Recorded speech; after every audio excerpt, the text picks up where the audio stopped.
సిలువలో మరణాన్ని జయించిన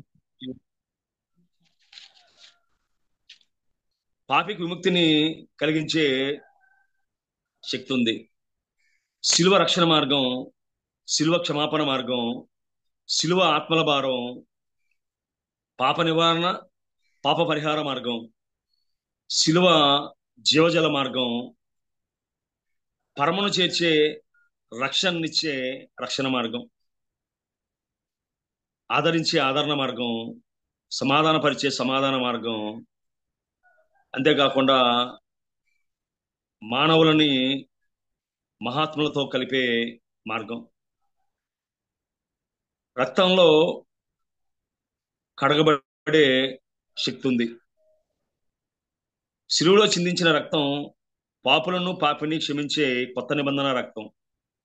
క్రీస్తు రక్తం పరిశుద్ధ రక్తం, పరిశుద్ధపరిచే రక్తం, అమూల్య రక్తం, నిర్దోషమైన రక్తం, నిష్కలంకుని రక్తం, నిరపరాధిని రక్తం, పరమ పవిత్ర రక్తం, పరిశుద్ధ రక్తం. ఒకవేళ సిలువను గురించి మనం ఆలోచన చేసినట్లయితే,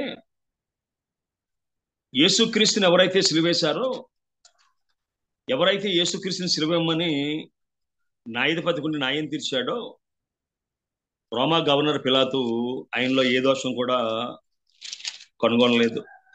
ఒకవేళ మనం యోహాను సువార్తలో మనం చూసినట్లయితే 19వ అధ్యాయంలో రాయబడ్డ మాటలు ఏంటంటే, 4వ అధ్యాయంలో అంటాడు, 19వ అధ్యాయం 4వ వచనంలో అంటాడు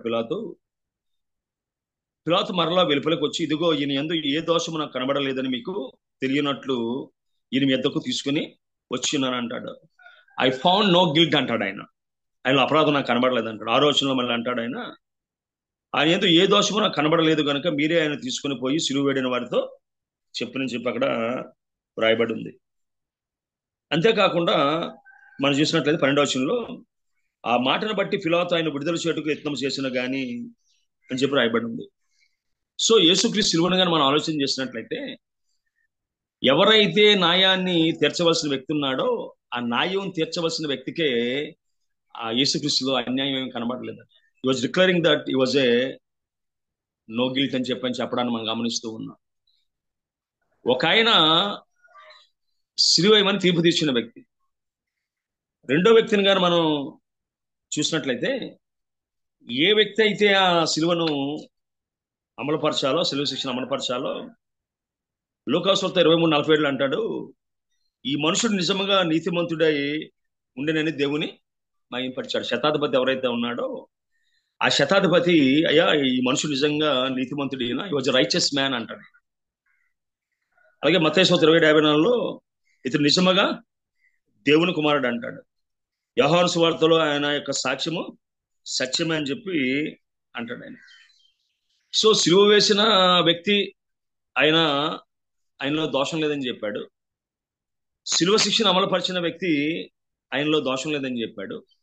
అంతేకాకుండా పిలాతు భార్య అంటది మత్తయి 27:19లో, నువ్వు ఆ నీతిమంతుని జోలికి పోవద్దు, ఈ పొద్దు ఆయన గూర్చి నేను కలలో మిక్కిలి బాధపడితేనే అంటాది. మన యొక్క కింగ్ జేమ్స్ వెర్షన్ లో చూసినట్టయితే రైచియస్ మ్యాన్ అని ఉంది. న్యూ ఇంటర్నేషనల్ వెర్షన్ లో చూసినట్టే ఇన్నోసెంట్ మ్యాన్ అంటాడు. సో ఎవరైతే సిలువ వేయబడ్డాడో, ఏ దేవుడిని అయితే నువ్వు నేను ఆరాధిస్తున్నామో, ఆయన కోసం శత్రులు చెప్పిన మాట ఏంటంటే, ఈ వాజ్ ఎ రైచియస్ మ్యాన్, ఈ వాజ్ ఎ ఇన్నోసెంట్, ఈ వాజ్ ఎ జస్ట్ మ్యాన్, ఈ వాజ్ ఎ నో గిల్ట్ అంట. ఒక ఆయన శిక్షను విధించిన వ్యక్తి, ఇంకో ఆయన శిక్షను అమలుపరిచిన వ్యక్తి, ఇంకో వ్యక్తి మనకు కనబడతాడు. అదే శిక్షలో ఉన్న వ్యక్తి, ఆ వ్యక్తి ఇస్తున్న స్టేట్మెంట్ గా మనం ఆలోచన చేసినట్లయితే ఆయన విధంగా అంటాడు. లూకాసు 23:39లో, వేలాడదీయబడిన నేరస్తులో ఒకడు ఆయన్ని దూషించు, నువ్వు క్రీస్తువు కదా, నిన్ను నువ్వు రక్షించుకున్నాము, మమ్మల్ని కూడా రక్షించమని చెప్పాను. అయితే రెండో వాడిని గద్దించి, నువ్వు అదే శిక్ష విధిలో ఉన్నావు కనుక దేవునికి భయపడవా, మనకైతే ఇది న్యాయమే, మనము చేసిన వాటికి తగిన ఫలము పొందుచున్నాము కానీ ఈయన ఏ తప్పిదమును చేయలేదని చెప్పి ఆయన చూచి, యేసు నీవు రాజ్యంతో వచ్చినప్పుడు నన్ను జ్ఞాపకం చేసుకుని, అందుకు ఆయన వాడితో, నేడు నువ్వు నాతో కూడా పరదేశంలో ఉందని నిశ్చయముగా మీతో నేను చెప్పుచున్నానని చెప్పినట్టుగా వాక్యం సెలవిస్తుంది. తీర్పు తీర్చిన వ్యక్తి నిర్దోషి అని చెప్పాడు, తీర్పును అమలుపరిచిన వ్యక్తి నిర్దోషి అని చెప్పాడు. అదేవిధంగా అదే తీర్పులో శిక్షా విధిలో ఉన్న వ్యక్తి ఆయన నిర్దోషం చెప్పినట్టుగా వాక్యం మనకి సెలవిస్తుంది. అంతేకాకుండా యేసుక్రీస్తుకు సిలువ వేయబడ్డ విధానాన్ని కానీ మనం పరిశీలన చేసినట్లయితే అక్కడ కొన్ని మాటలు మనకు అక్కడ రాయబడి ఉంటాయి, కొన్ని మాటలు మనకి కనబడుతూ ఉంటాయి. మనం చూసినట్లయితే మత్తయి 27వ అధ్యాయం 26వ వచనంలో, అప్పుడు అతడు వారు కోరినట్టు బరబ్బను వారికి విడుదల చేసి యేసును కొరడాలతో కొట్టించి సిలువను అప్పగించాను. సో ఆయన అప్పగించేశాడు. ఆయన న్యాయాన్ని బట్టి తీర్పు తీర్చలేదు, కానీ అక్కడ రాయబడ్డ మాట అంటే ఆయన అప్పగించిన రాయబడి ఉంది. మార్కు సువార్త 15:15లో చూసినట్లయితే రాయబడ్డ మాట అంటే, పిలాతు జనసమూహమును సంతోషపెట్టుకు మనసు గలవాడై వారికి బరబ్బను విడుదల చేసి యేసును కొరడాలతో కొట్టించి సిలువకు వారిని అప్పగించాను. సో ప్రజలను సంతోషపెట్టడానికి యేసుక్రీస్తుని సిలువకు అప్పగించాడట ఆయన. అదేవిధంగా కానీ మనం చూసినట్లయితే రాయబడ్డ మాట అంటే లూకా 23:25లో, అల్లరి నిమిత్తమును నరహత్య నిమిత్తం చెరసాలలో వేయబడిన వారిని వారు అడిగినట్టు వారికి విడుదల చేసి యేసును వారికి ఇష్టం వచ్చినట్లు చేయుటకు అప్పగించిన రాయబడి ఉంది. అదేవిధంగా మనం చూసినట్లయితే 23వ వచనంలో చూసినట్లయితే, అయితే వారు ఒకే పెట్టుగా పెద్ద కేకలు వేసి వారిని సిలువమైన అడుగ్గా వారి కేకలే గెలిచానని చెప్పి రాయబడి ఉంది. అంటే ఎవరైతే నువ్వు నేను ఆరాధిస్తున్నామో, ఏ దేవుణ్ణి అయితే నువ్వు నేను చూస్తున్నామో ఆయన నీతిమంతుడు, నిర్దోషి. అలాగే 19వ అధ్యాయం యోహాను సువార్త 19వ అధ్యాయం 16వ వచనంలో, అప్పుడు సిలువ వేటకే అప్పుడు ఆయన వారికి అప్పగించేశాడు, వారికి ఇష్టం వచ్చినట్టు చేశాడు, కేకలు గెలిచాయి, ప్రజలు సంతోషపడడానికి ప్రయత్నం చేశాడు. నేను చెప్పడానికి ప్రయత్నం చేస్తున్న మాట ఏంటంటే, నువ్వు నేను ఆరాధిస్తున్న దేవుడు నీతిమంతుడైన దేవుడు, యథార్థవంతుడైన దేవుడు, సత్యవంతుడైన దేవుడు, నిర్దోషి అయిన దేవుడు, నిష్కలంకమైన దేవుడు, నిందకు ఆస్కారం లేకుండా జీవించిన వాడు. ఎందుకు ఈ మాట చెప్తున్నానంటే, అపోస్తలుడైన పౌలు ధైర్యంగా ఒక మాట చెప్తాడు. నేను రోమపత్రికలో మనం చూసినప్పుడు అపోస్తలుడైన పౌలు చెప్పే మాట ఏంటంటే, అయ్యా నేను సువార్తను గూర్చి నేను సిగ్గుపడువాడను కాను అంటాడు. 1వ అధ్యాయం 16వ వచనంలో కానీ మనం చూసినట్లయితే, సువార్తను గూర్చి నేను సిగ్గుపడవాడను కాను, ఎలయనగా నమ్ము ప్రతివానికి మొదట యూదునికి గ్రీసు దేశస్తుని కూడా రక్షణ కలుగజేయుటకు అది దేవుని శక్తి అయి ఉన్నది. సో ఒకవేళ ఈ యొక్క లెంట్ డేస్ లో కానీ తర్వాత కాలంలో కానీ there is no need for us to shame, declare, to preach, to tell the story, to teach the world. The cross have the power. The cross have the power. సాతాను ఓడించిన సిలువ, మరణాన్ని జయించిన సిలువ, పాపిని పరిశుద్ధంగా చేసిన సిలువ.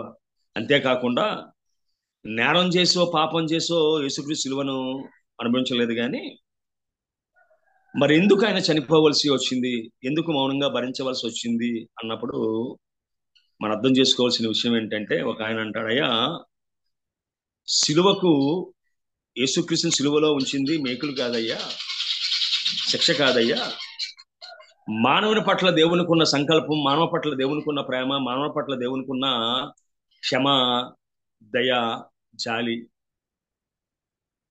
వీరందరూ కూడా తనతో ఉండాలని, తనలో ఉండాలని, దేవునిలో ఉండాలని, దేవునితో ఉండాలని దేవుడిచ్చిన దానము, దేవుడిచ్చిన కృప అని చెప్పి ఆ సత్యాన్ని మనం గ్రహించే వారికి మన జీవితంలో మనం ఉండగలగాలి. అంతేకాకుండా శిలువ మరణం కూర్చున్న ఒక 2 మాటలు కానీ మనం చూసినట్లయితే అక్కడ ఎంత అద్భుతంగా రాయబడ్డాయంటే, మనకు 2 సందర్భాల్లో ఆయన గురించి, సిలువను గురించి 2 మాటలు రాయబడ్డాయి. అందులో మనకి రాయబడ్డ మాట ఏంటంటే, ఆయన లేదా మొట్టమొదట యెషయా గ్రంథం 53:12లో కానీ మనం చూసినట్లయితే రాయబడ్డ మాట ఏంటంటే, ఆయన తన ప్రాణమును దారబోసెను. ఆయన ఏం చేశాడు, తన ప్రాణాన్ని తునప్రాయంగా నీ కొరకు నా కొరకు ఆయన ధారపోసాడంటమ్మా. అపొస్తలుడైన పౌలు అంటాడు, ఇదిగో నేను పానార్పణగా పోయబడుచున్నాను అంటాడు ఆయన. సో యేసుక్రీస్తు నీ కొరకు నా కొరకు తన ప్రాణాన్ని త్యాగం చేసి, ఒకవేళ దాహంతో ఉన్నవాడు దాహం తీర్చడానికి ఏ విధంగా మనం నీటిని పోస్తాము, ఆకలితో ఉన్నవాడికి ఏ విధంగా ఆహారం పంచి పెడతాము, ఆ విధంగా యెషయా 53:12 అంటాడు, కావున గొప్పవారితో అతనికి పాలు పంచిపెట్టెదను, గనులతో కలిసి అతడు కొల్లసొమ్ము విభాగించుకును, ఎలయనగా మరణము నొందినట్లు అతడు తన ప్రాణమును దారబోసెను. అతిక్రమం చేయవారిలో ఎంచబడ్డవాడు అనేకుల పాపమును భరించి తిరుగుబాటు చేసిన వారి కోసం విజ్ఞాపన చేసిన ఆయన తన ప్రాణాన్ని దారబోసేటట్టమ్మా. అంతేకాకుండా మనం చూసినట్లయితే హెబ్రీ పత్రిక 7వ అధ్యాయం 28వ వచనంలో రాయబడ్డ మాట ఏంటంటే, అని అంటాడు,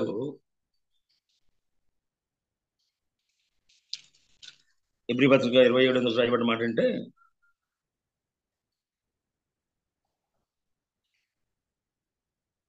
చివరి లైన్ ఉంటది, తన్ను తాను అర్పించుకున్నప్పుడు ఒక్కసారి ఈ పని చేసి ముగించాను. తను తాను అర్పించేసుకున్నాడటమ్మా. నీ నా విడుదలకు, నీ నా రక్షణకు అని అర్పించేసుకున్నాడటమ్మా. చట్టాలు ఆయన ఏం చేయలేకపోయాయి.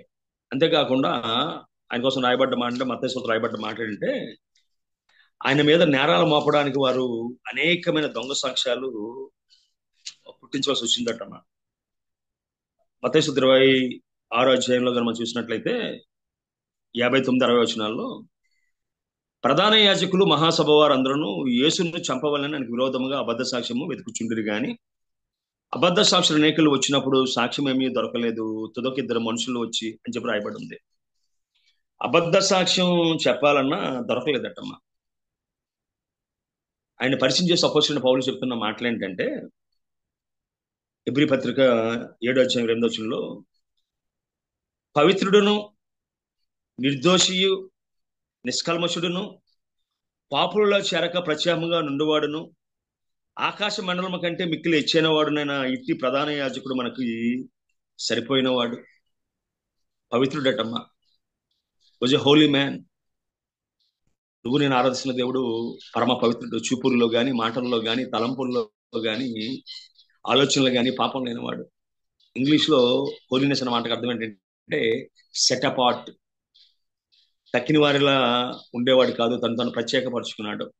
ఆయన కోసం పాట రాస్తగానే అంటాడు, నాజీరు వ్రతము జీవితాంతం చేసాడటమ్మా.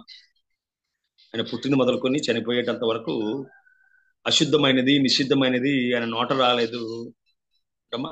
ఆయన చూపుల్లో పడలేదు, ఆయన తలంపుల్లో లేదమ్మా. అందరికి మేలు చేసుకుంటూ నడిచి వెళ్ళిపోయిన పవిత్రుడు, నిర్దోషి. ఒక వ్యక్తి నేరం చేసినప్పుడు ముద్దాయి అంటాం. అంటే ఒక వ్యక్తిని ఒక నేరం మీద ఒకవేళ అరెస్ట్ చేస్తే ముద్దాయి అంటాం. ముద్దాయిని విచారణ చేసిన తర్వాత ఒకవేళ సాక్ష్యాన్ని బట్టి ఏం చెప్తారంటే దోషి గాని నిర్దోషిని గాని నిర్ణయిస్తారు. ఇందా మనం చూసినట్లయితే శిక్ష విధించిన వాడు నిర్దోషి అని చెప్పాడు, శిక్షను అమలుపరిచిన వాడు నిర్దోషి అని చెప్పాడు, ఆ శిక్షలో ఉన్నవాడు నిర్దోషి అని చెప్పాడు. నిర్దోషి వారు ఎన్ని ప్రయత్నాలు చేసినా, ఎన్ని అబద్ధాలు పెట్టినా ఆయన ఎటువంటి జీవితం అంటే నిందకు ఆస్కారం లేని నిందారహితుడిగా జీవించాడమ్మా. నిందారహితుడిగా జీవించాడు. రాజకీయ నాయకులు కానీ, అదేవిధంగా తక్కిన వారిని కానీ ఒకవేళ మనం చూసినట్లయితే అనేక మందిని అనేక రకాలుగా మనం నిందకు ఆస్కారం వచ్చేటట్టుగా కొంతమంది జీవిస్తూ ఉంటారు. బట్ నువ్వు నేను ఆరాధిస్తున్న దేవుడు ఇన్నోసెంట్. ఏ నేరము చేసిన వాడు కాడు. అంతేకాకుండా మనం చూసినట్లయితే రాయబడ్డ మాట ఏంటంటే, ఆయన కోసం రాయబడ్డ మాట ఏంటంటే, ఆయన తన సేవా జీవితాన్ని ప్రారంభించినప్పుడే ప్రపంచాన్ని సవాలు విసిరాడు. 8వ అధ్యాయం 45వ వచనంలో, నేను సత్యమనే చెప్పుచున్నాను కనుక మీరు నన్ను నమ్మరు, నా యందు పాపం ఉన్నదాన్ని మీలో ఎవడు స్థాపించగలడు? అయ్యా, నాలో పాపం ఉందని మీరు ఎవరు స్థాపించగలడు అని చెప్పి సమాజాన్ని సవాలు వేసిన పరమ పరిశుద్ధుడు, పవిత్రుడు, నిష్కలంకుడు, నిర్దోషి, నిష్కల్మషుడు. ఎటువంటి పాపం గాని ఆయనకి అంటలేదమ్మా.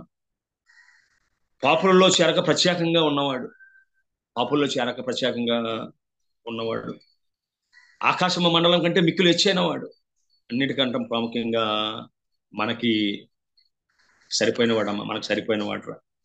మనకు సరిపోయిన వాడమ్మా. సో అటువంటి వ్యక్తి కోసం చెప్పడానికి నీకు నాకు సిగ్గేంటి? చెప్పడానికి నీకు నాకు సందేహం ఏంటి? మన జీవితాల్లో ఆయన కోసం చెప్పాలంటే ఎన్ని అద్భుతమైన విషయాలు మన జీవితంలో ఉన్నాయో.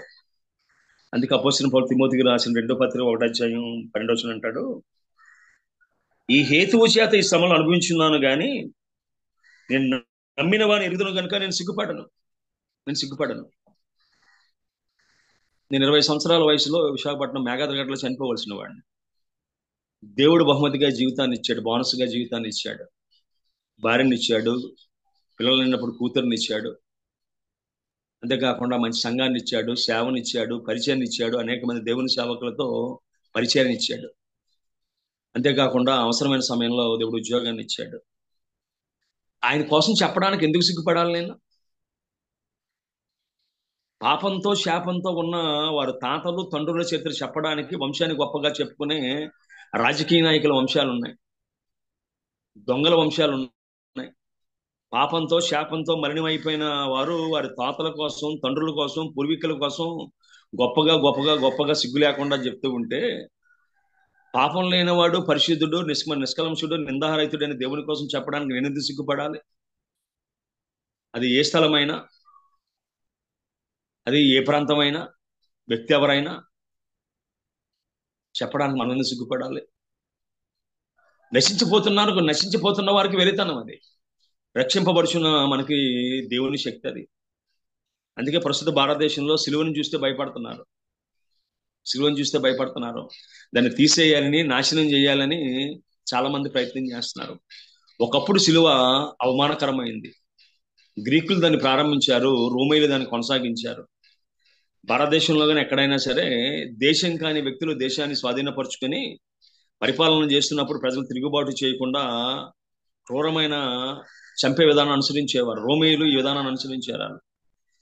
అంతేకాకుండా వారు అనుకున్నారు, చంపేస్తే అయిపోద్దులే అనుకున్నారు. వాళ్ళు ఏముందలే, మన యొక్క చరిత్రలో ఎంతమందిని మనం వృత్తి చేయలేదు. ఒకసారట 24 కిలోమీటర్లో సుమారుగా 6,000 మందిని ఒకేసారి వారు యొక్క సిలువేసిన సందర్భాలు ఉన్నాయి చరిత్రలో. వారు ఎంతమందిని సిలువేశారో చరిత్రలో అసలు లెక్క అనేది లేదది. అంతమందిని వారు సిలువేశారు వాళ్ళు. కానీ ఆ సిలువలో చనిపోయిన వారు సామాన్య వ్యక్తులు కాబట్టి, నేరం చేసిన వారు కాబట్టి, దోషులు కాబట్టి అక్కడేం జరగలేదు. కానీ ఒక నిర్దోషి, నిష్కలంకుడు ని సిలువేసినప్పుడు ఆయన శక్తి బయటకు వచ్చినట్టుగా మనకి వాక్యం మనకి తెలియజేస్తూ ఉంది. ఒకవేళ మనం జాగ్రత్తగా వాక్యాన్ని పరిశీలన చేసినట్లయితే ఆ సిలువ మరణం సామాన్యమైనది కాదు, సాధారణమైనది కాదు. చరిత్ర గతిని గమ్యాన్ని అది మార్చేసింది. ఒకవేళ క్రైస్తవ చరిత్రను మనం చూసినట్లయితే యేసుక్రీస్తు సిలువ వేయబడక ముందు, యేసుక్రీస్తు సిలువ వేసిన తర్వాత అన్నట్టుగా చరిత్ర మనకి మారిపోయింది. ఒకవేళ మనం చూసినట్లయితే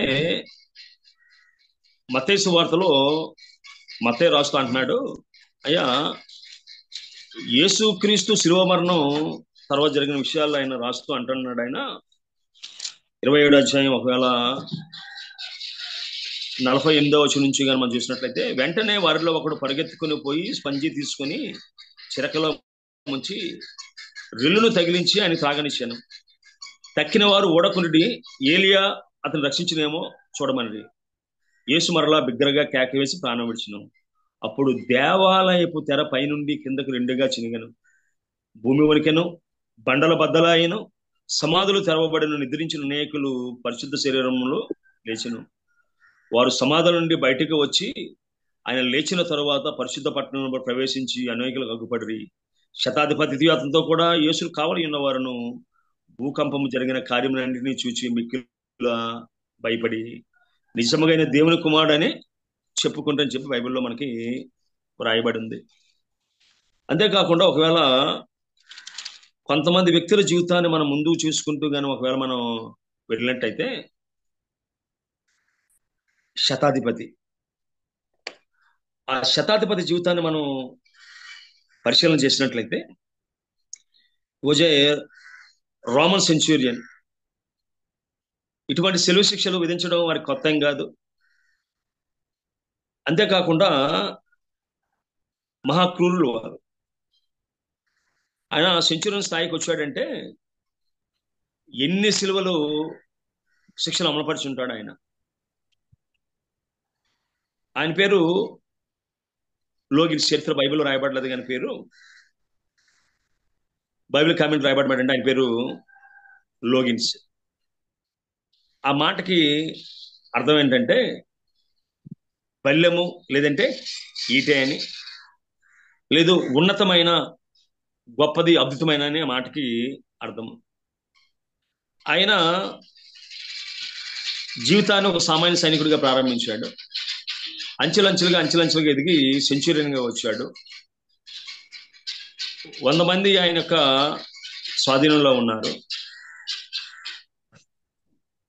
పిలాతు తీర్పును అనుసరించి ఆ శిక్షణ విధించాల్సిన బాధ్యత ఆయన మీద ఉంది కాబట్టి ఆయన ఆ యొక్క శిలువ శిక్షను అమలు పరిచినట్టుగా వాక్యం మనకి చెప్తూ ఉంది. ఆయన సజీవ సాక్షి. 23 అధ్యాయం చూసినట్లయితే, శతాధిపతి జరిగినది చూచి అని రాయబడి ఉంది. సో జరుగుతున్నదంతా కూడా ఆయన ఉదయం నుంచి గమనిస్తూ ఉన్నాడు. యేసుక్రీస్తుకి ఆయనకి వ్యక్తిగతంగా ఎటువంటి సమస్య లేదు. తన ఉద్యోగంలో భాగంగా ఆయన చేస్తూ ఉన్నాడు. అంతేకాకుండా మనం చూసినట్లయితే యోహాను సువార్త 19 అధ్యాయంలో 34 వచనంలో ఈ విధంగా ఒక మాట, 33 నుంచి చదువుతున్నాను. వారు యేసు వద్దకు వచ్చి అంతకు ముందు ఆయన మృతి పొంది యుండుట చూసి ఆయన కాలు విరగొట్టలేదు కానీ సైనికుల్లో ఒకటి ఈటితో ఆయనను పక్కన పొడిచెను. వెంటనే రక్తమును నీరును కారెను. అది చూసిన వాడు సాక్ష్యం ఇచ్చుచున్నాడు. అతని సాక్ష్యము సత్యమే, మీరు నమ్మునట్లు అతడు సత్యము చెప్పుచున్నాడని ఆయన ఎరిగాను. సో అక్కడ జరిగిన విషయం ఏంటంటే, చరిత్ర ఏం చెప్తుందంటే, ఎవరైతే శతాధిపతి యేసుక్రీస్తు పక్కలో బలింతో పొడిచినప్పుడు ఏదైతే రక్తం నీళ్లు కారిందో, ఆ పడ్డ నీళ్ళట ఆయన కంటికి సమస్య ఉంది.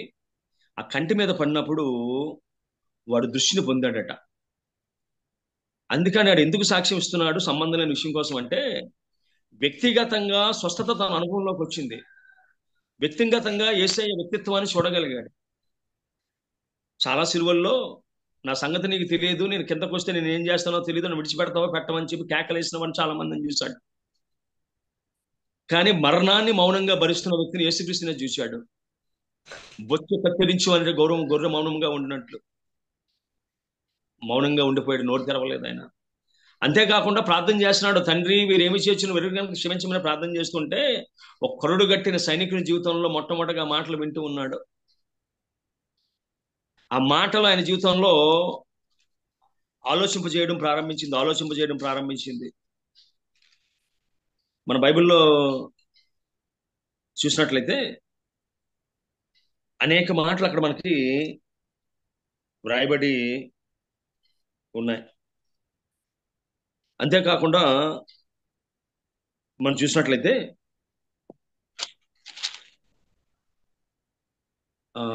మార్క్స్ వార్త 15 అధ్యాయం 39 అంటాడు, ఆయనకెదురుగా నిలిచిన శతాధిపతి ఇలాగూ ప్రాణం చూసి నిజంగా ఈ మనుషుడు దేవుని కుమారుడే.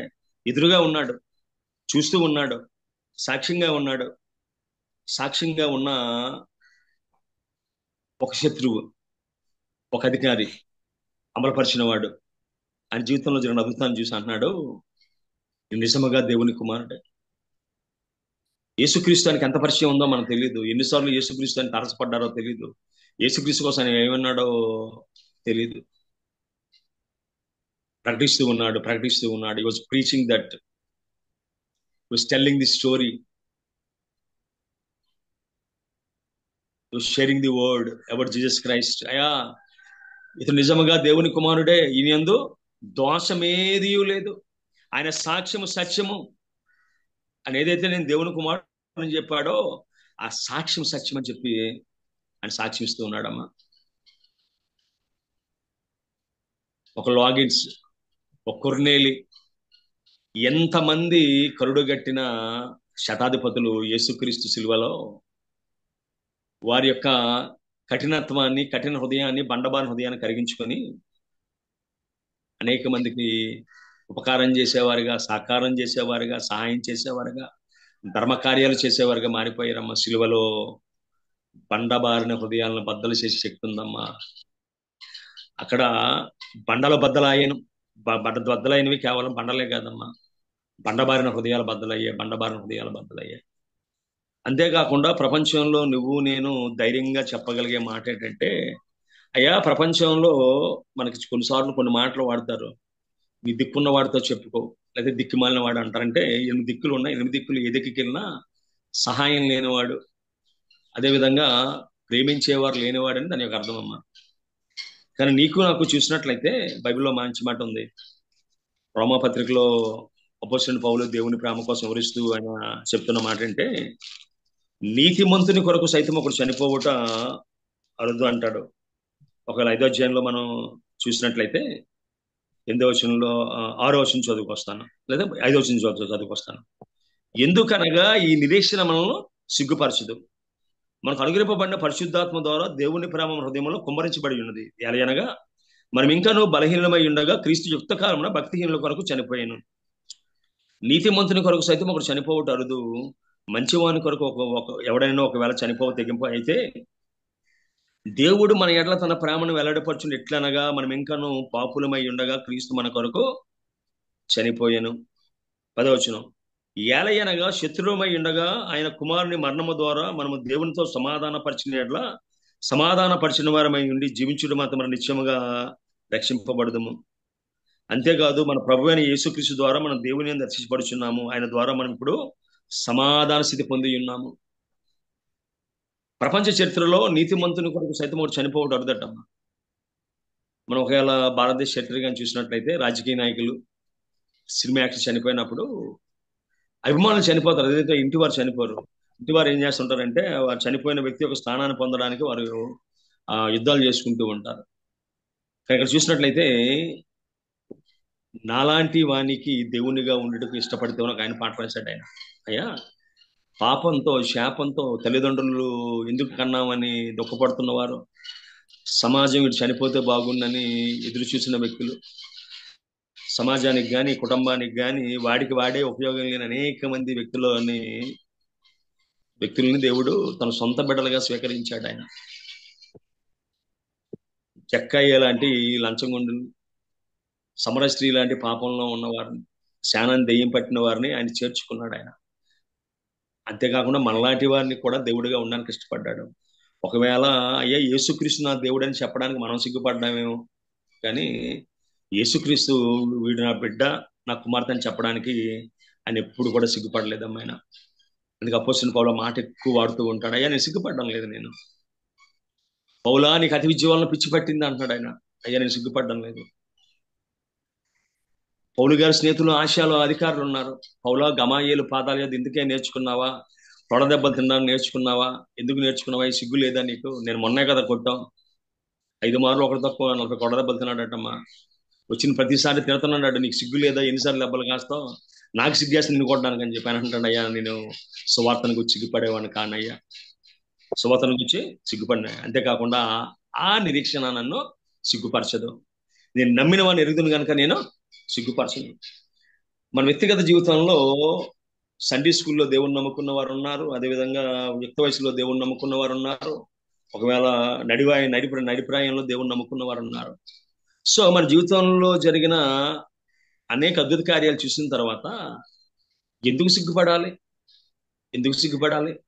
ఒక రిక్షావాడు తన తండ్రి రిక్షావాడని చెప్పడానికి సిగ్గుపడినప్పుడు, ఒక జైల్లో ఉన్న వ్యక్తి కోసం జైల్లో ఉన్నవాడు నా తండ్రిని చెప్పడానికి సిగ్గుపడినప్పుడు, నిర్దోషి, నిష్కలంకుడు, just man, righteous man, innocent man, we found no guilt అని లోకమే, శత్రువులే చాటిన వ్యక్తి కోసం, నీ కొరకు నా కొరకు ప్రాణం పెట్టిన వ్యక్తి కోసం నీ కొరకు నా కొరకు ప్రాణాన్ని దారపోసిన వ్యక్తి కోసం, నీ కొరకు నా కొరకు తను తానే అప్పగించుకున్న వ్యక్తి కోసం చెప్పడానికి ఎందుకు సిగ్గుపడాలి? అపోస్తలుడు పౌలు అంటున్నాడు, అయ్యా నేను బాప్తిసం ఇవ్వడానికి రాలేదు, నేను ఆ యొక్క యేసు క్రీస్తు యొక్క త్యాగము, అండపిండ బ్రహ్మాండమైన వాడు, ఆకాశ మహాకాశాలు పట్టజాలన వాడు, తన మహత్తు గల మాట చేత సంస్థాన్ని నిర్వహించగలిగిన వ్యక్తి అన్ని విడిచిపెట్టి నీ కొరకు నా కొరకు త్యాగం చేస్తే అని అంటాడు.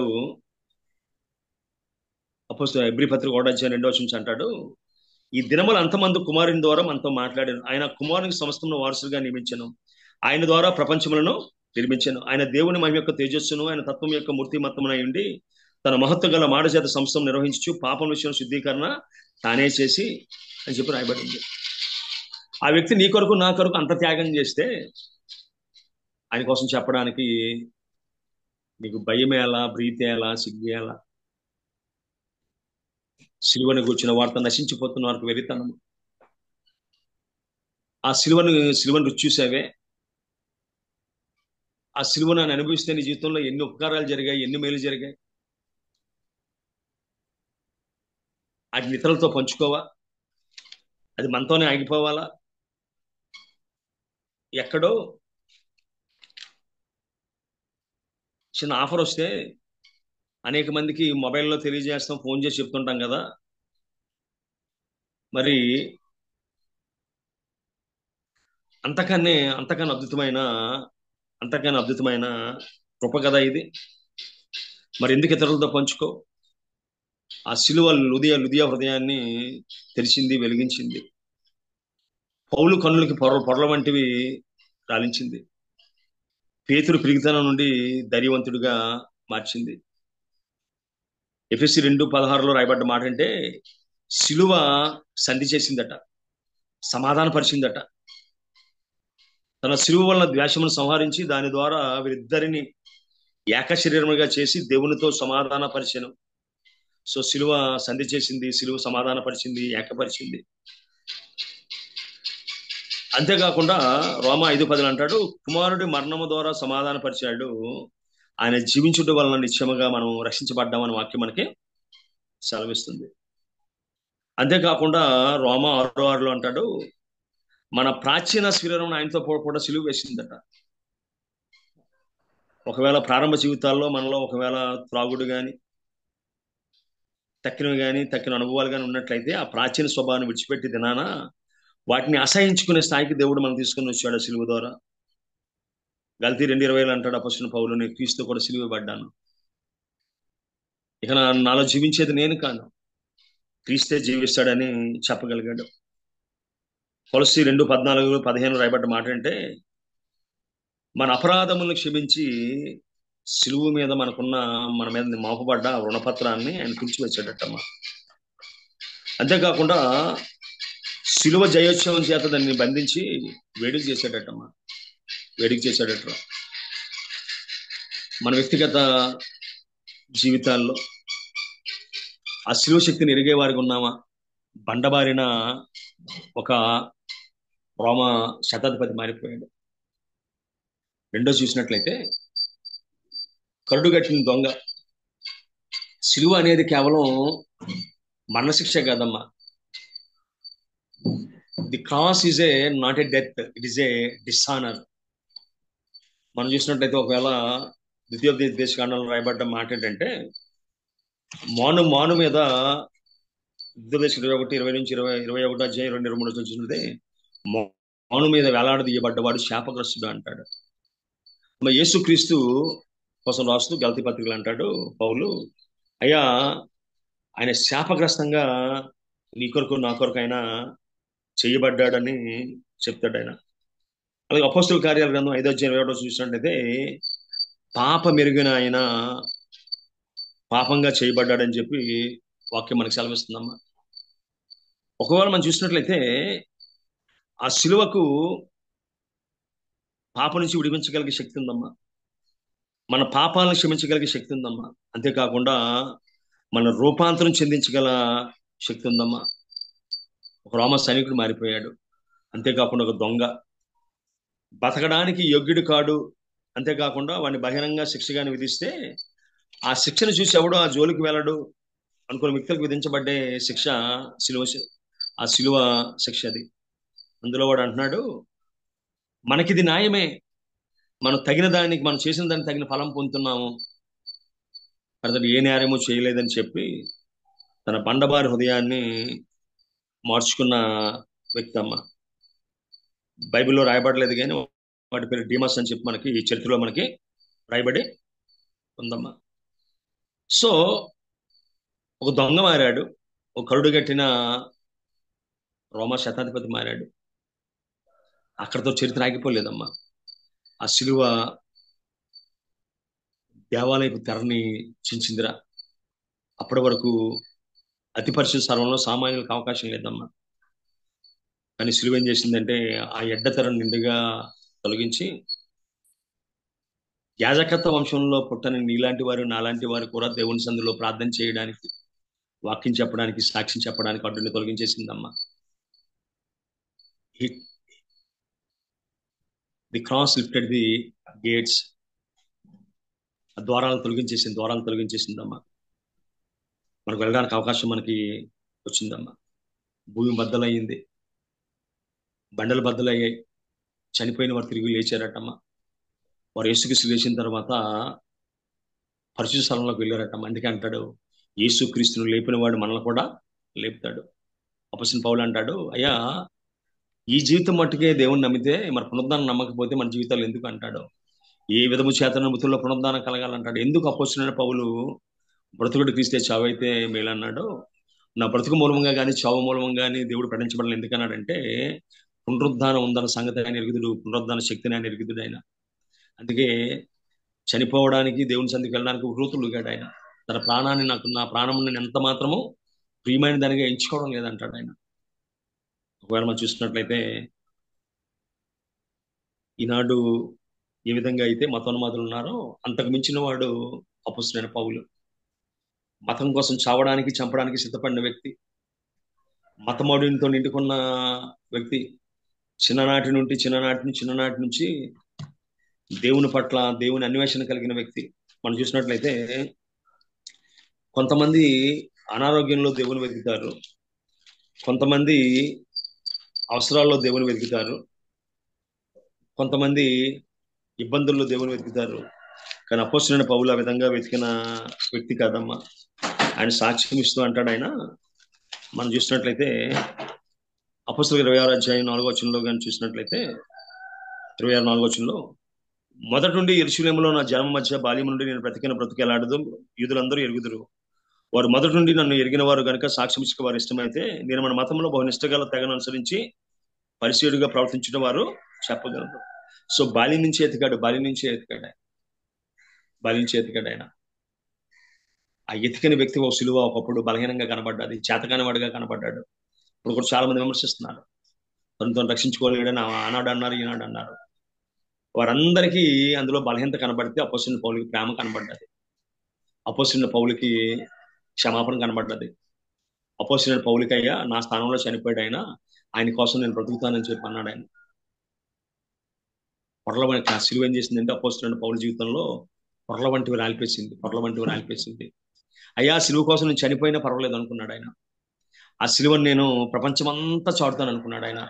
ఏ పేరైతే ప్రపంచంలో ఉండకుండా తుడిచిపెడతాను అనుకున్నాడో ఆ సిలువను కూర్చున్న విలువ ప్రపంచం చాటాలని తన ప్రాణాన్ని తనకి ఎంతగా ప్రియమైనదిగా ఎంచుకోలేదు.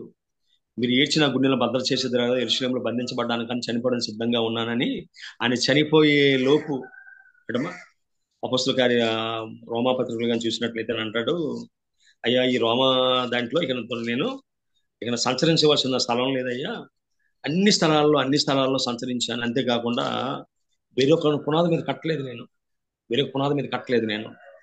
దున్నబడిని కట్టబడిని వాటి మీద నేను కట్టాను నేను. అందుకే సమయమందును అర్ధరాత్రి విస్తరించి మాట్లాడాడు.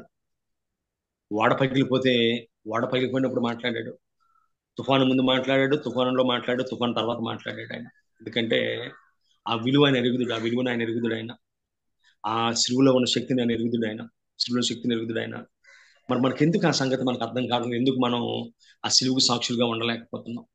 ఆ సిలువను ఎందుకు వ్యర్థమైపోకుండా అనేక మందిని చెప్పకుండా ఉండలేకపోతే. అంతేకాకుండా సిలువలో ఉన్న గొప్ప విషయం ఏంటంటమ్మా, అప్పటి వరకు యేసుక్రీస్తు ఎవరో నాకు తెలియదని ఒట్టు పెట్టుకున్న పేతురు అంటాడు, మీరు జీవాధిపతిని చంపిద్దరు కానీ దేవుడు ఆయన మృతుల్లో లేపను, అందుకు మీకు సాక్షులం అని చెప్పి ఆ సిలువ గొప్ప ధైర్యాన్ని ఇవ్వగలిగిందమ్మా.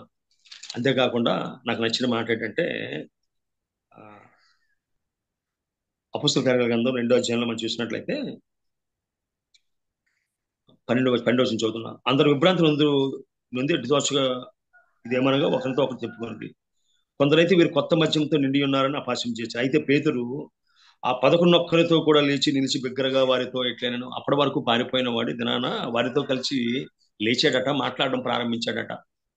మనం చూసినట్లయితే 3వ అధ్యాయం 15 అంటాడు, మీరు జీవాధిపతిని చంపిద్దరు కానీ దేవుడు లేపని.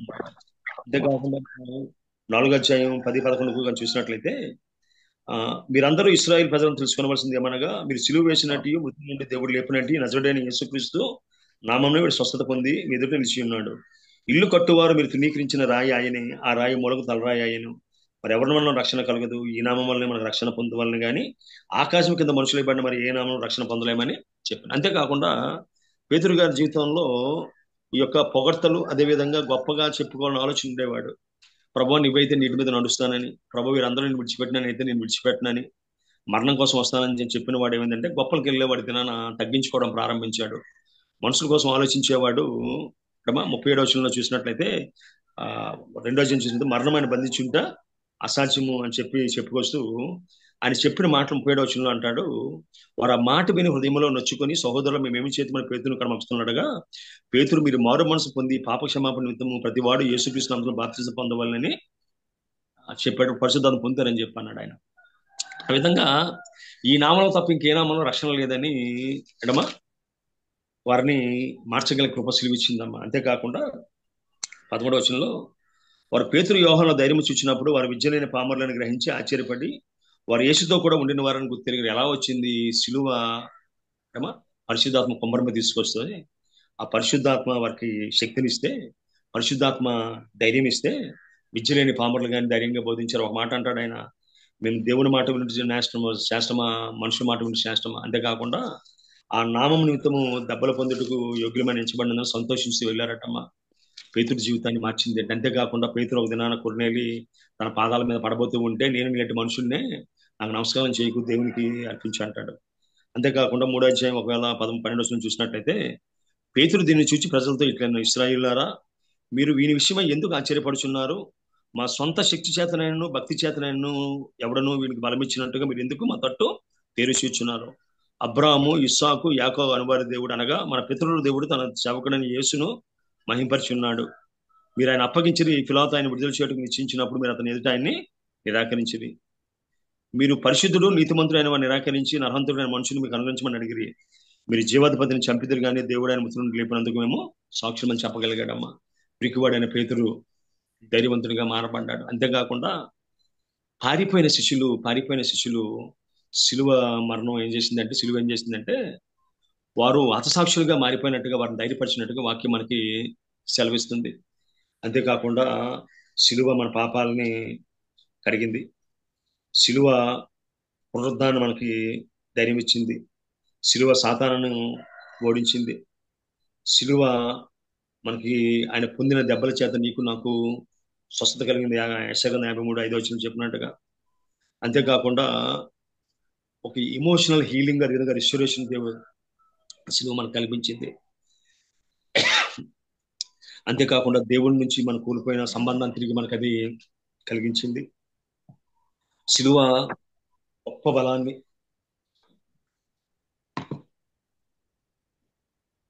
మనకిచ్చింది. అంతేకాకుండా గొప్ప ధైర్యాన్ని ఇచ్చింది. అంతేకాకుండా జ్ఞానంతో మనల్ని నింపింది.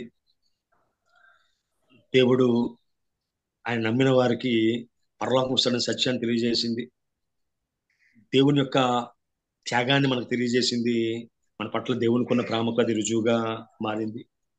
అంతేకాకుండా తండ్రితో మనం కోల్పోయిన సంబంధాన్ని తిరిగి మనకు అది దయచేయగలిగింది.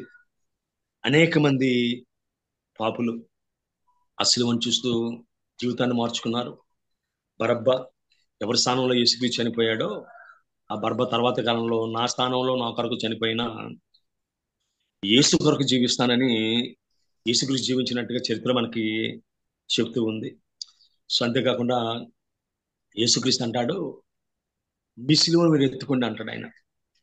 మీ సిలువను మీరు ఎత్తుకోండి, మీ సిలువను ఎత్తుకొని నన్ను వెంబడించండి. తన సిలువను ఎత్తుకున్న వాడు నా శిష్యుడు కాడని మనకి వాక్యం మనకి చెప్తుంది. మత్తయి 10:38 మొట్టమొదటి యేసుక్రీస్తు సిలువను గురించి ప్రస్తావించాడు ఆయన. ఆ సిలువ మరణం ఎంత దారుణంగా ఉంటుందో, ఎంత ఇబ్బందికరంగా ఉంటుందో ఆయన ఎరిగిన వాడు ఆయన. అయినప్పటికీ అన్నిటికీ ఇష్టపడి వచ్చాడు ఆయన. అన్నిటికీ ఇష్టపడి వచ్చాడు ఆయన. యేసుక్రీస్తు సిలువను గురించి మాట్లాడాడు. అపోస్తలుడైన పౌలు అయితే నాకు సిలువ తప్ప వేరేది తెలియదని చెప్పి మాట్లాడాడు. మరి సిలువను గురించి చెప్పడానికి నువ్వు ఎందుకు సిగ్గుపడుతూ ఉన్నావు? ఆ సిలువను మోసిన వ్యక్తి కోసం చెప్పడానికి నువ్వు ఎందుకు సిగ్గుపడుతున్నావు? ఆ సిలువలో నీ కొరకు నా కొరకు ప్రాణం పెట్టిన వ్యక్తి కోసం చెప్పడానికి ఎందుకు మనం వెనకడుగు వేస్తున్నాం?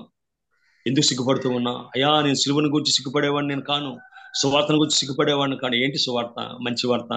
అయ్యా, యేసయ్య నీ కొరకు చనిపోయాడు, ఆయన రక్తంలో నీ పాపాలు కడగబడ్డాయి, దాన్ని నువ్వు పరిశుద్ధుడు, ఆయన లేచాడు, నేను పరలోకం తీసుకుని వెళ్తాడు, అదే సువార్త. అయ్యా, నేను సువార్తను గురించి సిగ్గుపడేవాడిని నేను కాను. ఒకవేళ ఇప్పటి వరకు ఆ సువార్తను గురించి సిగ్గుపడే మనసు మనలో ఉన్నట్లయితే, ఇప్పటి వరకు సువార్తను గురించి ఒకవేళ సిలువను గురించి సిగ్గుపడే వరకు మనం ఉన్నట్లయితే దాన్ని పక్కన పెడదాం. ఫిలిప్పీ 1:16 పౌలు అంటాడు, వారైతే నా బంధకములతో కూడా నాకు శ్రమతోడు చేయవాలని తలంచుకొని శుద్ధ మనసుతో కాక కక్షతో క్రీస్తుని ప్రకటించున్నారు. ఒకటేంటంటే, ఆయననేమి మెషి చేతనే గాని సత్యము చేతనే గాని ఏ విధం చేతను క్రీస్తు ప్రకటించబడుచున్నాడు, అందుకు నేను సంతోషించుండే, ఇక మొదట నేను సంతోషిస్తాను. అంతేకాని పౌలు అంటాడు, అయ్యి నేను బంధించబడి ఉన్నాను కానీ స్వార్థ బంధించబడి ఉండలేదంటాడు. ఒకవేళ మన వ్యక్తిగత జీవితంలో చరిత్ర అపొస్తలుల కార్యాల నుంచి మారిపోయిందమ్మా. మరణాన్ని ఓడించిన క్రీస్తుని చూసి శిష్యులు ధైర్యం పొందారు. సాతాను చెదగొట్టిన యేసుని చూసి వారు ధైర్యం తెచ్చుకున్నారు. అంతేకాకుండా కలువరి శిలువలో 3 గంటల వేళ చీకటి కమ్మిన వేళ, దిగో లోక పాపను మోసుకొని పోవును దేవుని గొర్రెపిల్ల, అదేవిధంగా పాపం ఎరిగిన ఆయన పాపంగా చేయబడ్డాడు అని చెప్పబడ్డ యేసుక్రీస్తు మీద ఆ యొక్క శిక్ష విధించబడ్డది. ఆ విధించబడ్డ శిక్ష అయితే నాన్న మనల్ని ఏం చేసిందంటే నిర్దోషులుగా చేసింది, నిరపరాధులుగా మార్చింది, నిష్కలంకులుగా మార్చింది. మార్చి ఆ సిలువను గూర్చి చెప్పగలిగే భాగ్యాన్ని నీకు నాకు ఇచ్చింది. ఆ సిలువను గూర్చి సాక్ష్యంగా ఉండగలిగే కృపన్నది నీకు నాకు ఇచ్చింది. ఆనాడు సిలువ లేకపోతే నీకు నాకు విలువ ఎక్కడిది? నీకు నాకు రక్షణ ఎక్కడిది? సిలువను ధరించేవారుగా కాదు, సిలువను భరించేవారుగా ఉన్నాం. సిలువను మన జీవితాల్లో చూపించేవారుగా ఉన్నాం. సిలువలో క్షమాపణ ఉంది, సిలువలో పాప క్షమాపణ ఉంది, సిలువలో ప్రేమ ఉంది. తన ఎద్దుకు వచ్చే వారిని ఎంత మాత్రము బయటకు తులసిపోయిన దేవుడు ఆ సిలువలో దొంగను రక్షించాడు. శతాధిపతి తన గాయాలు చేసి బల్యంతో పొడిచిన శతాధిపతిని క్షమించగలిగాడు. తన మీద నేరం మోపిన ప్రతి ఒక్కరిని తండ్రి వీరేమించి వీరిని క్షమించమని చెప్పగలిగాడు. ఆ సిలువ చెంతకి దినాన్ని మనం వెళ్దామా? మాస్టర్ గారు పాటలు రాసి అనేక అద్భుతమైన పాటలు రాశారు ఆయన. పాపకర సిలువ ధర, సిలువను ధరించిన అద్భుతమైన వ్యక్తి ఆయన. ఆ కుమారుడు ఆ కుమార్తె సిగ్గుపడకుండా, అధైర్యపడకుండా, అంతేకాకుండా బైబిల్ రాయమంటే ఇది మీ కొరకు చిందించబడుతున్న నిబంధన రక్తం అంటాడు ఆయన.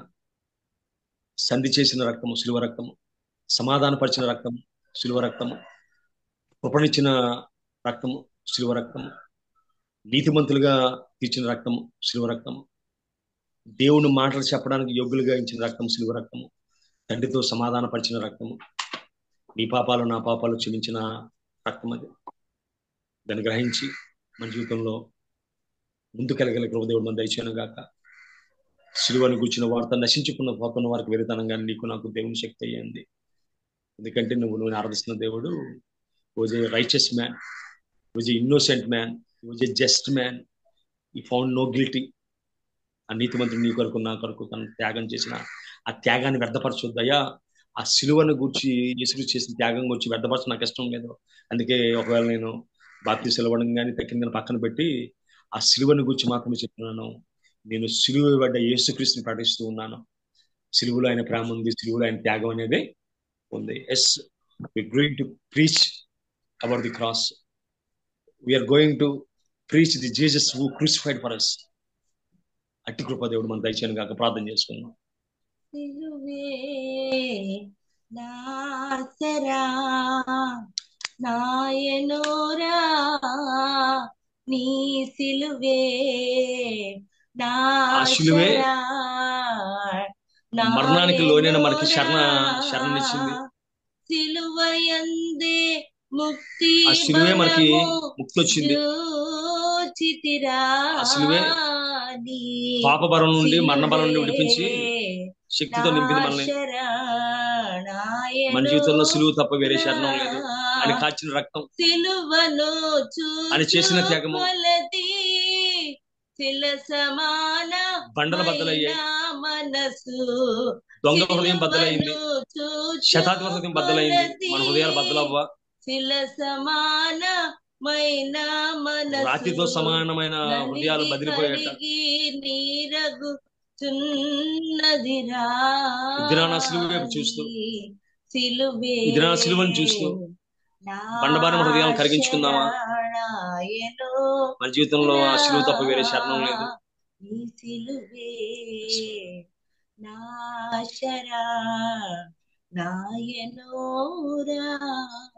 పరిశుద్ధులైన తండ్రి, నీ బంగారు పాదాలు పొందడం ప్రభు. అపోస్తలుడైన పౌలు సెలవిచ్చినట్టుగా ప్రభు, నేను బాప్తిస్మం ఇవ్వడానికి రాలేదు. ఆ సిలువ విలువ వ్యర్థం కాకుండా, సిలువ త్యాగం వ్యర్థం కాకుండా, సిలువ ప్రేమ వ్యర్థం కాకుండా, సిలువ క్షమాపణ, సిలువ సమాధానము, సిలువ కనికరము వ్యర్థం కాకుండా అనేక మందిని ప్రకటించడానికి నా జీవితాన్ని వాడుకున్నాను సెలవిచ్చినట్టుగా ప్రభు. అవునయ్యా.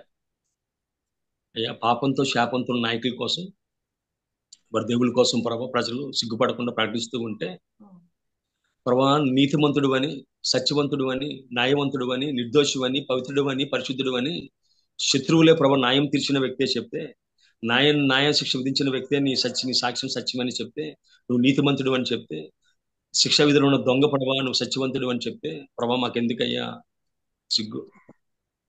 సిగ్గుపడకుండా ప్రభా మా కోసం ప్రాణం పెట్టి నీ కోసం ప్రభా, లోకాన్ని ఎంతగానో ప్రేమించి నా కోసం ప్రాణం పెట్టిన ప్రభా నీ కోసం చెప్పడానికి ప్రభా సిగ్గుపడకుండా ప్రభా అయ్యా, ఆయా స్థలాలలో, ఆయా తావుల్లో, ఆయా స్థితిలో ప్రభా నీ కోసం ధైర్యంగా నిలబడగల కృప ప్రభా దయచేయమని ప్రార్థన చేస్తున్నాను తండ్రి.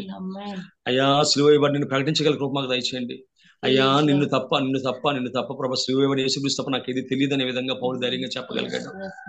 ఆ విధంగా చెప్పగల కృప మాకు అందరికీ దయచేయమని ప్రభా, మాకు ముక్తి, విడుదల, సమాధానం, శాంతి సమాధానం మాకు దయచేయమని, మరణాన్ని జయించిన సిలువ, సాతాను తలను ప్రభు చిత్తగొట్టిన సిలువలో ఉన్న శక్తిని ప్రభా అనుభవించి ఇతరులతో పంచుగల మాకు అందరికీ దయచేయమని చిన్న ప్రార్థన మా ప్రభును ప్రియకుమారుడైన యేసుక్రీస్తు దివ్యనామమున వేడుకుంటున్నాం పరమ తండ్రి.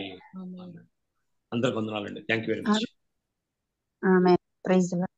అయ్యగారు వాక్య పరిచర్య చేసిన రెవరెండ్ జామీ రవికుమార్ అయ్య గారికి వర్చువల్ ప్రేయర్ ఫెలోషిప్ తరపున కృతజ్ఞతలండి. 1 కొరింథీ పత్రిక 1:18 ద్వారా సిలువ గూర్చిన వార్త నశించుచున్న వారికి వెరితనం కానీ రక్షింపబడుచున్న మనకు దేవుని శక్తి అనే అంశం మీద సిలువలో తీర్పు తీర్చినవాడు, అలాగే సిలువ శిక్ష అమలు పరిచినవాడు, అదే శిక్షా విధిలో ఉన్నవాడు కూడా ఆయన నిర్దోషి అని చెప్పారు.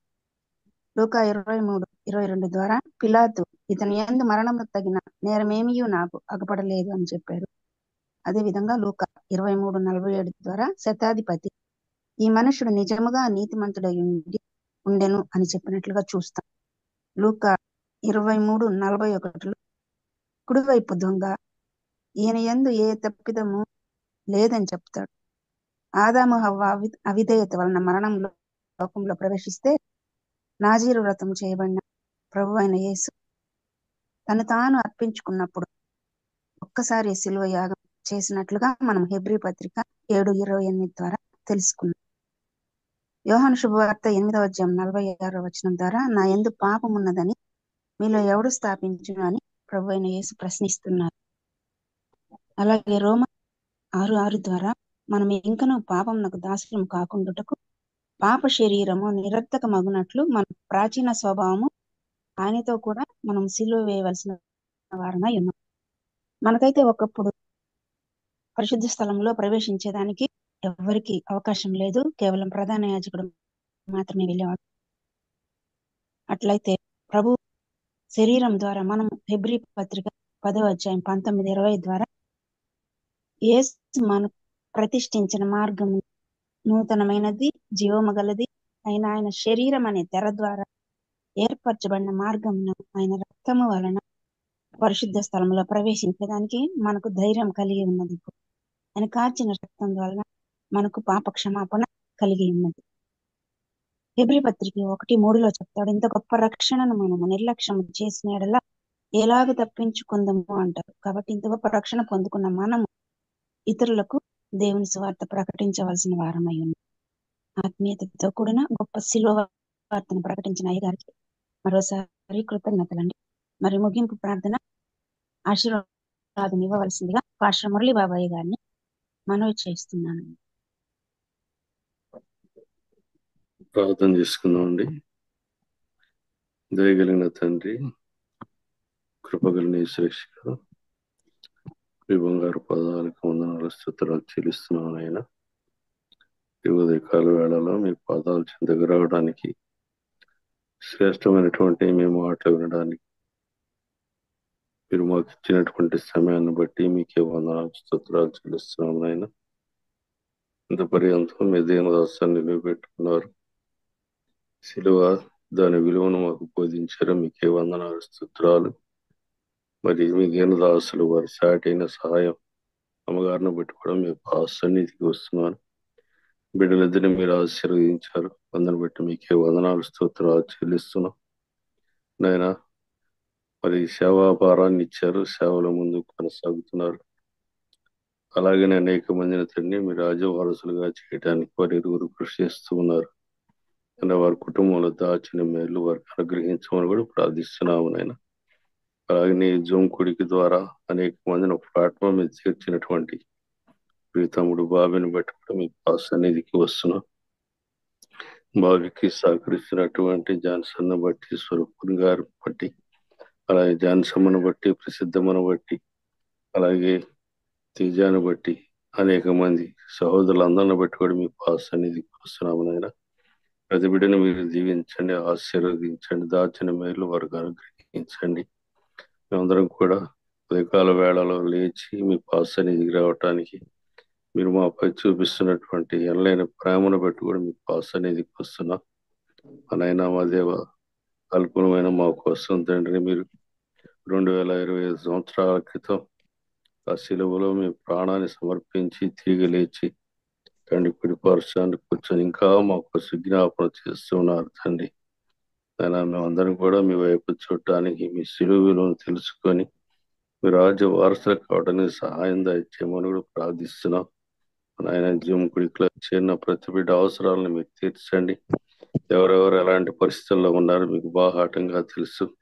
అనేక మంది వ్యాధిగ్రస్తులు ఉన్నారు. అటు వారిని మీరు దర్శించండి, మీ దక్షిణ హస్తంతో తాకండి, సంపూర్ణ ఆరోగ్యం దయచేయమని కూడా ప్రార్థిస్తున్నాం. అనేక మంది బిడ్డల తండ్రి అనారోగ్య పరిస్థితుల్లో ఉన్నారు. అటు వారిని కూడా మీరు దర్శించండి, మేలు కలుగు చేయండి. ఆయన 10th క్లాస్ రాస్తున్నటువంటి బిడ్డలు మీరు దీవించండి, ఆశీర్వదించండి. నేను చక్కగా రాయటానికి కృపను మీరు దాచేయండి. మంచి ఉత్తీర్ణత పొందుకోవటానికి కూడా కృపను చూపించమని మా కొరకు శిలువలో తన ప్రాణాన్ని బలికి పెట్టిన మా ప్రభువును మీ కుమారుడు లోకరక్షకుడైన యేసుక్రీస్తు వారి అతి శ్రేష్టమైన నామాన్ని అడిగి పెట్టుకుని ప్రార్థిస్తున్నాను తండ్రి, ఆమేన్. పరలోకమందున్న మా తండ్రి, నీ నామం పరిశుద్ధపరచబడునుగా, నీ రాజ్యం వచ్చునుగా, నీ చిత్తం పరలోకమందు నెరవేర్చినట్లు భూమి అందును నెరవేరునుగా. అనుదిన ఆహారం నేడు మాకు దయచేయండి. వారిని క్షమించినట్లు మా అపరాధములను క్షమించు, మా శోధన లేక తప్పించు. ఎందుకంటే రాజ్యం, శక్తి, మహిమ నిరంతరము మన పరమ తండ్రి అయిన దేవుని ప్రేమ, కుమారుడైన యేసుక్రీస్తు వారి కృప, ఆదరణకర్త అయిన పరిశుద్ధాత్మ దేవుని అన్యోన్య సహవాసం, వాక్యం అందించిన బిడ్డకును అలాగే బావికి సహకరిస్తున్నటువంటి బిడ్డలకు ఈ కాల వేళ మీ పాదాలు చెంతకొచ్చిన ప్రతి బిడ్డకును దయచేయునుగాక. ఆమేన్. అందరికీ వందనాలండి. వందనాలు పాస్టర్ గారు. ముగింపు ప్రార్థన మరియు ఆశీర్వాదం ఇచ్చిన పాస్టర్ మురళీ బాబు గారికి, అదే విధంగా వాక్య పరిచయం చేసిన రెవరెండ్ జామీరావు కుమారయ్య గారికి, టెక్నికల్ సపోర్ట్ ఇచ్చిన తేజ నర్స్ గారికి మరియు యవనబిడ్డ జాన్సన్ కి, కోర్ కమిటీ మెంబర్స్ కి, కూడి వచ్చిన విశ్వాసులైన పరిశుద్ధులందరికీ వర్చువల్ ప్రేయర్ ఫెలోషిప్ తరపున కృతజ్ఞతలండి. ఈ మెసేజెస్ అన్ని కూడా యూట్యూబ్ లో అప్లోడ్ చేయబడతాయి. బావి రత్నాకర్ అని కానీ వర్చువల్ ప్రేయర్ ఫెలోషిప్ అని కానీ టైప్ చేసి మన బంధువులకు మరియు స్నేహితులకు మనం షేర్ చేయవచ్చు. ప్రభు చిత్తమైతే రేపటి దినం తిరిగి కలుసుకుందాం. అంతవరకు సెలవు తీసుకుందాం. ప్రభు నామంలో అందరికీ వందనాలు.